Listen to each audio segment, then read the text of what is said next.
Well, here we are for yet another one. Continued fallout from the Roe v. Wade overturn. Let's just go ahead and just jump right into this one. Lloyd Austin comes out. He says basically this, that the Pentagon is working to ensure, that members of the military, their families, and its civilian employees will still have access to reproductive health care after the Supreme Court's decision to overturn Roe v. Wade. So here's what the law says currently. Federal law currently allows military medical facilities to provide abortions only in cases of rape, incest, or if a woman's life is in danger, while the military's health program is allowed to cover abortions at private facilities for those same reasons only.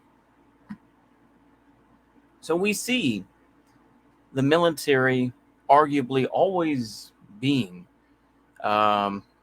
basically just a force for the system. In other countries, like I say, it's sometimes seen as its own thing, and you can provide other things. The United States military, I think, probably around the 1970s, 1980s, continued to fall down a rabbit hole in terms of being more and more connected to the system, connected to the federal government, and not being, and just kind of basically just kind of giving in. And we see this even now. There's obviously the whole, especially when you get up into your colonel ranks and all that, like 07, 08 ranks, you're able to leave the military and then get a cushy job working for, I don't know, Lockheed Martin, or working for, I'm trying to think of the names now, but, like various military contractors. Hold on, let me see here. Hold on. I'm just going to go ahead and do it. Why not? Raytheon, that's it. Raytheon, General Dynamics, Boeing, Northrop Grumman, etc., etc.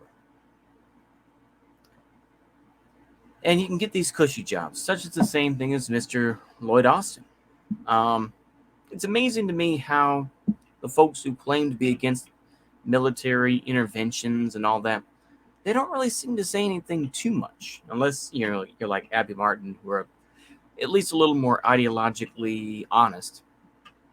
Do call out the fact that it's like, yeah, you mean these military folks, they can just leave and they can, get other jobs. We see, of course, people like General Milley, who is another perfect example of this system of just virtue signaling. So I mean, it's very complicated. It's a very complicated thing, isn't it? And so lefties, I think, in a sense of contradiction, but also in the sense of we need as many allies as possible. They will be like, yeah, we kind of support the military being woke, bro, and allowing abortions because, it's, we want to dab on the conservatives and dab on the whomever, right? You have to remember is that I saw this in many threads talking about the summer of 2020 being the real civil conflict. And we see people like General Milley, who I think is complicit in treason. I think that calling up the Chinese ambassador, or excuse me, his Chinese counterpart, is a form of treason. But anyway, what I will say is it's not surprising. The military is against you. You should not take the military seriously at all. It doesn't matter whether it's the United States Army, Marine Corps, etc., etc. It's one of the reasons why my friend left the Marine Corps, because he realized how bullshit it is. You have to realize is that, the United States military only benefits those who are willing to, kiss ass, suck eggs, whatever you want to call it, for the officers. For the NCOs, even if you reach like Command Sergeant Major, and that's probably a big if, but even if you reach the point of Command Sergeant Major or even Sergeant Major of the Army, are you still going to get that many offers? I don't know. But, and of course we've seen how the military treats its people after, wars, especially, after wars in Iraq and Afghanistan. Many folks are living on the street, this and that. There's this very, black comedic sense where, Marines are taught all these survival skills so that they can survive on the street when they're homeless and they're kicked out of the Marine Corps. I think there's a lot of truth to that. What I was going to say, though, is during the summer of 2020, the Bureau of Prisons had to be called in to protect the White House because the military would not do it because of Trump and all that sort of thing. So I think it's very important to realize that the military is not your friend.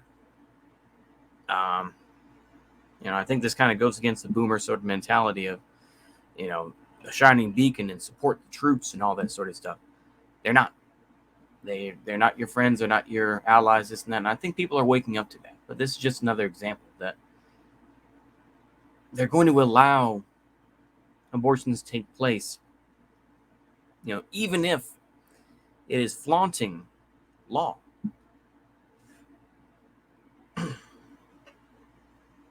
So anyway, I hope that y'all found that enlightening. And just to say, Tildeer, if you didn't watch any of the rest of this video and you just skipped to the end, don't trust the military. Don't trust the police. That's all I got. See you later. Goodbye.